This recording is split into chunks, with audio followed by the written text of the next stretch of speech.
দুদিন ছাড়া ছাড়া খালি শরীর খারাপ, দেখি মুখটা, শরীর খারাপ, তার উপরে আবার পড়েছে লাইনার। টুপিটা খুলে দে, ঘেমে যাবি।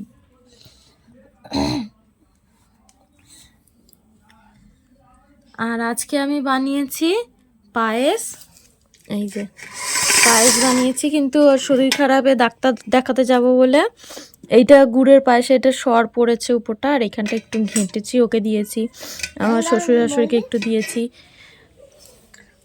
কেমন হয়েছে পায়েসটা? বিরিয়ানি খেতে বলেছে, শুধু বাইরে শুধু বিরিয়ানি খেতে মানা করেছে, শুধু ঘরে শুধু বিরিয়ানি, ঘরের বানানো জিনিস খেতে বলেছে। পায়েসটা কেমন হয়েছে? ডাক্তারে বলেছে ঘরে বানানো জিনিস খেতে, তাই তো? ঘরে বিরিয়ানি করবে, বাইরে জিনিস। আর এই যে এটার কালারটা ঠিক হয়েছে এইরকম, এই যে ও খাচ্ছে। কেমন হয়েছে? ভালো হয়েছে? সব খেয়ে নেবে, আরো দেবো। হ্যাঁ,